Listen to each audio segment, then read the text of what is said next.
My dear students and respected viewers, Assalamu alaikum. Hearty welcome you from Paksha Ideal College online class. My dear students, Happy New Year. In this year, this is my first class today. Dear students, this is Muhammad Tariqul Islam, lecturer in English, Paksha Ideal College, Sharsha Joshor. Dear students, today I will discuss transformation of sentence,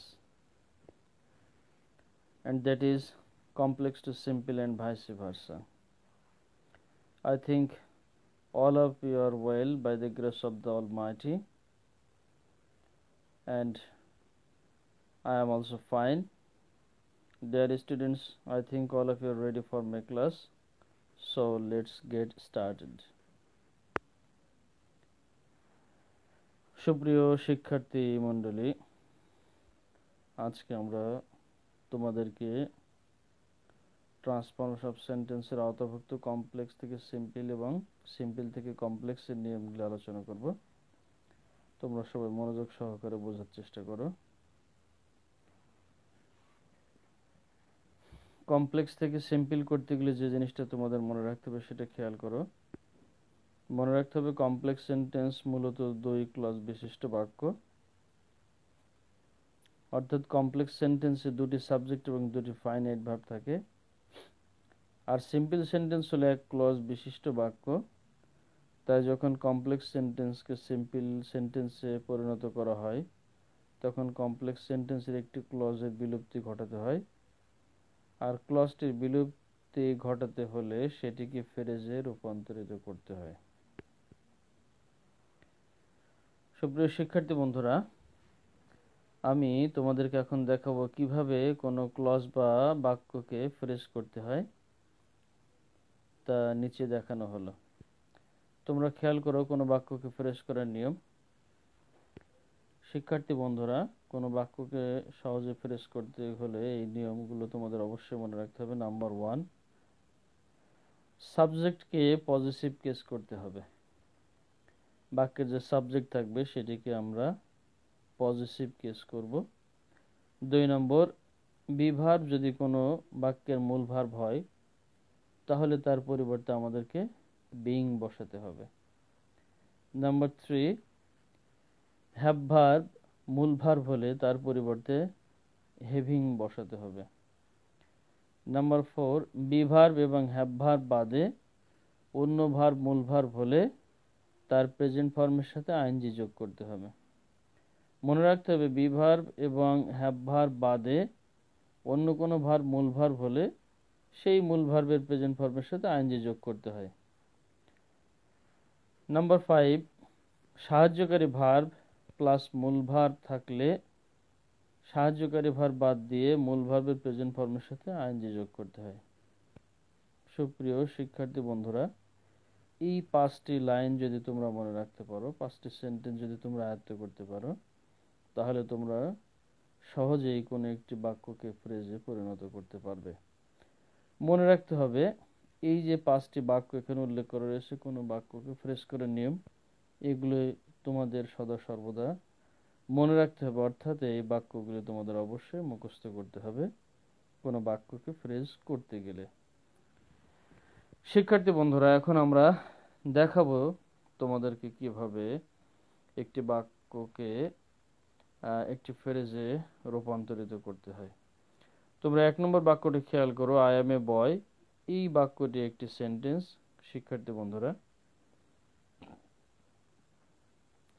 এটি sentence. এই পুরো বাক্যটিকে যদি আমরা phrase করি, আমরা 1 নম্বর নিয়মে বলেছিলাম, তোমরা খেয়াল করে একটু পিছনে, সাবজেক্টকে পজিটিভ কেস করতে হবে। এই বাক্যের সাবজেক্ট আই, এর আমরা পজিটিভ কেস করলাম মাই। আই সাবজেক্ট, মাই হচ্ছে পজিটিভ কেস। 2 নম্বর বলা হয়েছিল বি ভার্ব মূল ভার্ব হলে তার পরিবর্তে বিং হবে। শিক্ষার্থী বন্ধুরা, অ্যাম শব্দটি এখানে বি ভার্ব। আমরা জানি ইংরেজিতে বি ভার্ব আছে 5টি, অ্যাম, ইজ, আর, ওয়াজ, ওয়ার। এখানে অ্যাম, ইজ, আর প্রেজেন্ট টেন্সে ব্যবহৃত হয়, ওয়াজ এবং ওয়ার এই বিভাব দুটি পাস্ট টেন্সে ব্যবহৃত হয়। কিন্তু am is R was were এই পাঁচটি ভার্বের যেটি দিয়ে বাক্য গঠিত হোক না কেন প্রত্যেকটির পরিবর্তে আমাদের বিং বসাতে হবে।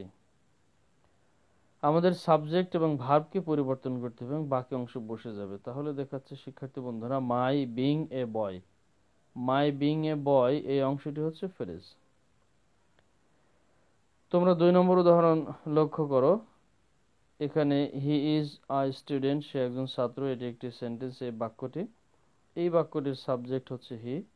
আমরা কোনো বাক্যকে ফ্রেজ করার জন্য যে 5টি নিয়ম দিয়েছিলাম তার প্রথমটি ছিল বাক্যের সাবজেক্টকে পজিটিভ কেস করতে হবে। হিজ সাবজেক্টের পজিটিভ কেস হিজ। এখানেও আমরা দেখতে পাচ্ছি বি ভার্ব মূল ভার্ব হয়েছে, সুতরাং বি ভার্ব যদি মূল ভার্ব হয় তার পরিবর্তে বিং বসাতে হবে এবং এই স্টুডেন্ট বাকি অংশ বসে গেল। সুতরাং শিক্ষার্থী বন্ধুরা তোমরা লক্ষ্য করো, হি ইজ এ স্টুডেন্ট এটি একটি সেন্টেন্স এবং he is being a student এটি একটি ফ্রেজ। আমি আশা করছি তোমরা বুঝতে পেরেছো যে একটি পরিপূর্ণ বাক্যকে কিভাবে ফ্রেজে পরিণত করতে হয়। শিক্ষার্থী বন্ধুরা আমরা আরও একটি উদাহরণ দিচ্ছি, তোমরা লক্ষ্য করো। ইউ আর অ্যাক্টিভ এটি একটি সিম্পল সেন্টেন্স। এই বাক্যটিকে আমরা ফ্রেজে রূপান্তরিত করব। 1 নম্বর বাক্যের সাবজেক্টটিকে আমরা পজিটিভ কেস করব ইউর, এখানেও আর বি ভার্ব, সুতরাং এর পরিবর্তে বিং হবে। আর পরবর্তী অংশে যে অ্যাক্টিভ বাকি অংশ যেটা আছে সেটি বসে যাবে। শিক্ষার্থী বন্ধুরা তাহলে ইউ আর অ্যাক্টিভ এটি একটি পরিপূর্ণ সেন্টেন্স এবং পাশাপাশি ইউর বিং অ্যাক্টিভ এটি হচ্ছে ফ্রেজে অংশটি। তো আমাদেরকে অবশ্যই সবাইকে অবগত হতে হবে, যেহেতু কমপ্লেক্স সেন্টেন্স দুটি ক্লজ বিশিষ্ট বাক্য, সুতরাং প্রিন্সিপ ক্লজ ব্যতিরেকে অন্য যে ক্লজটি থাকবে সাবঅর্ডিনেট ক্লজ, যেটাকে আমরা সংক্ষেপে সাব ক্লজ বলে থাকি, সেই সাবঅর্ডিনেট ক্লজের যে বাক্যটি থাকবে সেটিকে ফ্রেজ করতে হবে। তাহলে আমরা খুবই সহজেই কমপ্লেক্স থেকে সিম্পলে রূপান্তরিত করতে পারবো। শিক্ষার্থী বন্ধুরা এখানে যে করে ভার্ব ব্যবহৃত হয়েছে, 1 নম্বর অ্যাম, 2 নম্বর ইজ, 3 নম্বর আর, সবকটি দেখেছে বি ভার্ব মূল ভার্ব হয়েছে। আমরা অন্য কিছু ভার্ব দিয়েও দেখাচ্ছি যে কোনো বাক্যকে ফ্রেজ করা শেখাবো। শিক্ষার্থী বন্ধুরা তোমরা খেয়াল করে আমরা বাড়তি কিছু উদাহরণ দিচ্ছি। She has a pet cat, তার একটি পোষা বিড়াল আছে। শিক্ষার্থী বন্ধুরা এই বাক্যটি একটি সেন্টেন্স। আমরা এখানে হ্যাভ ভার্ব ব্যবহার করার চেষ্টা করেছি। হ্যাজ এখানে হ্যাভ ভার্ব। তোমরা সকলেই অবগত আছো যে ইংরেজিতে হ্যাভ ভার্ব 3টি, হ্যাভ, হ্যাজ, হ্যাড। আমরা এটিকে ফ্রেজে রূপান্তরিত করার চেষ্টা করব। সি সাবজেক্ট, এটা আমরা পজিটিভ কেস করব হার। আর আমরা হ্যাভ ভার্ব থাকলে তার পরিবর্তে ফ্রেজ করার জন্য আমরা হ্যাভিং বসাতে বলেছিলাম, হার হ্যাভিং, এবং বাকি অংশ যেটা থাকবে সেটা অটোমেটিক্যালি বসে যাবে, হার হ্যাভিং এ পেট ক্যাট। শিক্ষার্থী বন্ধুরা তাহলে নিচে যে বাক্যটি লিখেছি এটি হচ্ছে একটি ফ্রেজ, এটি কোনো পরিপূর্ণ বাক্য নয়, এটি একটি phrase, her having a pet cat. শিক্ষার্থী বন্ধুরা তোমরা আরো একটি উদাহরণ লক্ষ্য করো। He will go to Dhaka, এটি একটি সেন্টেন্স, ফিউচার ইনডেফিনিট টেন্স। সুপ্রিয় শিক্ষার্থী বন্ধু তোমরা এখানে লক্ষ্য করো, এটি ফিউচার ইনডেফিনিট টেন্স। আমরা এখানে দেখতে পাচ্ছি এই বাক্যটি দুটি ভার্ব নিয়ে গঠিত, সাহায্যকারী ভার্ব এবং মূল ভার্ব।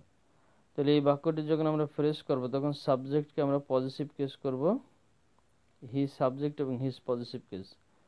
উইল গো অর্থাৎ সাহায্যকারী ভার্ব এবং মূল ভার্ব সহকারে যদি কোনো বাক্য গঠিত হয় তাহলে 5 নম্বর নিয়ম আমরা বলেছিলাম। শিক্ষার্থী বন্ধুরা লক্ষ্য করো তোমরা এখানে সাহায্যকারী ভার্ব প্লাস মূল ভার্ব থাকলে সাহায্যকারী ভার্ব বাদ দিয়ে শুধুমাত্র মূল ভার্বের প্রেজেন্ট ফর্মের সাথে আইএনজি যোগ করতে হয়। তাহলে যেহেতু আমরা এখানে এই বাক্যটিতে দুটো ভার্ব পেয়েছি, একটি উইল সাহায্যকারী ভার্ব, গো মূল ভার্ব, সেক্ষেত্রে দুটি ভার্বকে যখন আমরা ফ্রেজ করার চেষ্টা করব তখন দেখা যাচ্ছে আমাদের সাহায্যকারী ভার্ব বাদ দিতে হবে। তাহলে গো মূল ভার্বের সাথে আমরা আইএনজি যোগ করব। তাহলে he is going to Dhaka.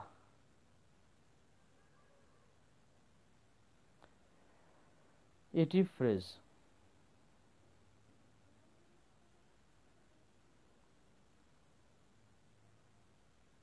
শিক্ষার্থী বন্ধুরা, তোমরা আরো কিছু উদাহরণ লক্ষ্য করো, তাহলে তোমাদের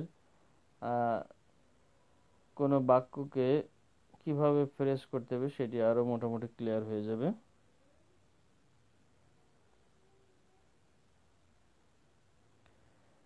দে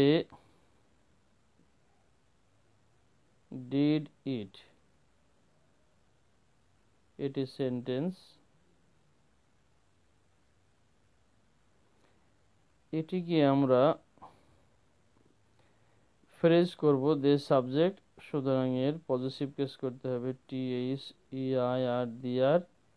ডিড হচ্ছে পাস্ট ইনডেফিনিট টেন্সের মূল ভার্ব, যেটার প্রেজেন্ট ফর্ম হচ্ছে ডু, তাহলে তার সাথে আমরা আইএনজি করব ডুইং।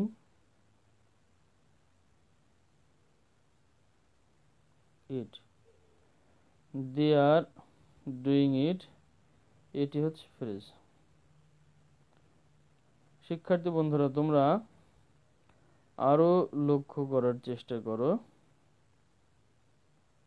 আমরা 7 নম্বর উদাহরণ লেখার চেষ্টা করছি। We play football, we play football, আমরা ফুটবল খেলি, এটি সেন্টেন্স।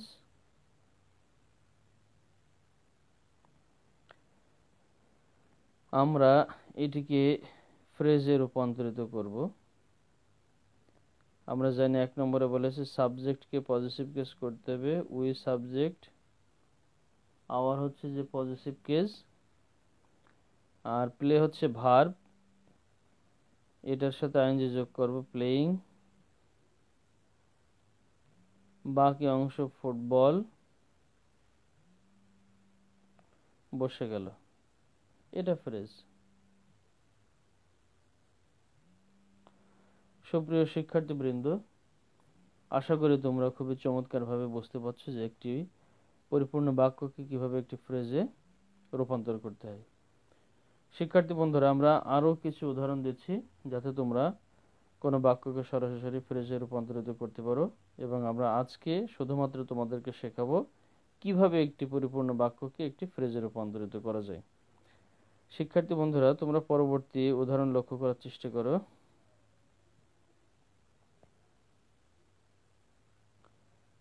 You were absent, এটি একটি বাক্য। এটিকে আমরা ফ্রেজে রূপান্তরিত করব। ইউ সাবজেক্ট, তোমরা সবাই মনোযোগ সহকারে লক্ষ্য করো। আমরা আগেই বলেছি বাক্যের সাবজেক্টের পজিটিভ কেস বানাতে হবে। You subject, your positive case. You were absent, এখানে বি ভার্ব অর্থাৎ ওয়ার মূল ভার্ব হয়েছে, এটি পাস্ট টেন্স। বি ভার্ব থাকলে am, is, are, was, were, যে বি ভার্বটি থাকুক না কেন ফ্রেজ করতে গেলে তার পরিবর্তে আমাদের বিং বসাতে হবে। তারপর আমরা বাকি অংশ বসিয়ে দেব, ইউর বিং অ্যাবসেন্ট। শিক্ষার্থী বন্ধুরা, এটি আমাদের ফ্রেজ তৈরি হয়ে গেল। তোমরা আরো একটু উদাহরণ লক্ষ্য করো। I had a good idea, এটি একটি sentence.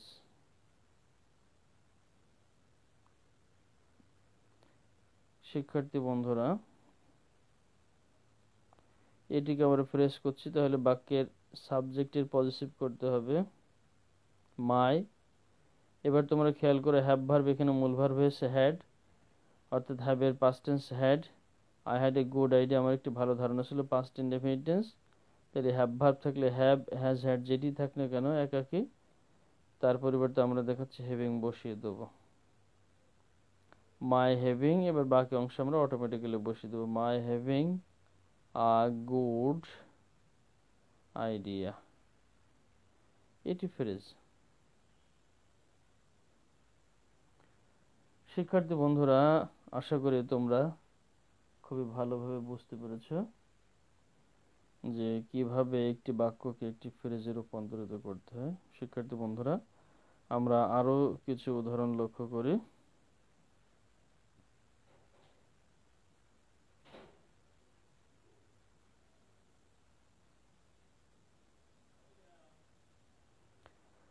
They had done it, এটি সেন্টেন্স। শিক্ষার্থী বন্ধুরা, এটিকে আমরা ফ্রেজ তৈরি করব। সাবজেক্টের পরিবর্তে আমরা পজিটিভ কেস বসাবো দিয়ার। এখানে তোমরা লক্ষ্য করে হ্যাড ডান দুটি ভার্ব আছে, একটি সাহায্যকারী ভার্ব, একটি মূল ভার্ব। তো কোনো বাক্য যদি দুটি ভার্ব দ্বারা গঠিত হয়, যার একটি সাহায্যকারী ভার্ব এবং একটি মূল ভার্ব, সেক্ষেত্রে সাহায্যকারী ভার্ব বাদ যাবে এবং মূল ভার্ব যেটা থাকবে তার প্রেজেন্ট ফর্ম করে আইএনজি যোগ করতে হবে। তাহলে দি আর ডুইং ইট, এটি ফ্রেজ। সুপ্রিয় শিক্ষার্থী বন্ধুরা, তোমরা আরো একটি উদাহরণ লক্ষ্য করো।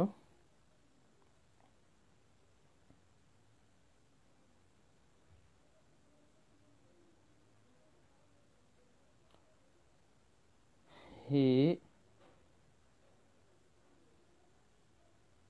হ্যাজ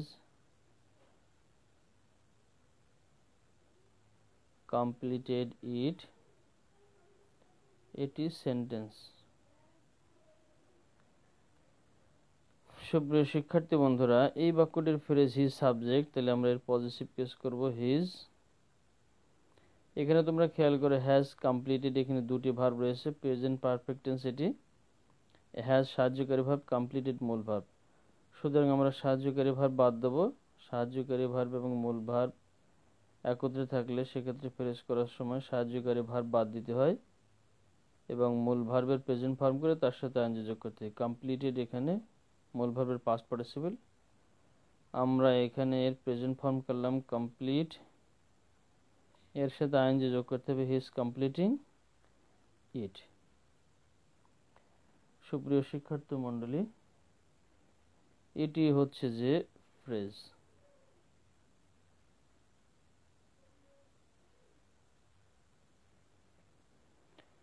সুপ্রিয় শিক্ষার্থী মণ্ডলী, আশা করি তোমরা খুবই ভালোভাবে বুঝতে পেরেছো কিভাবে কোনো বাক্যকে কোনো একটি ফ্রেজে রূপান্তরিত করতে হয়।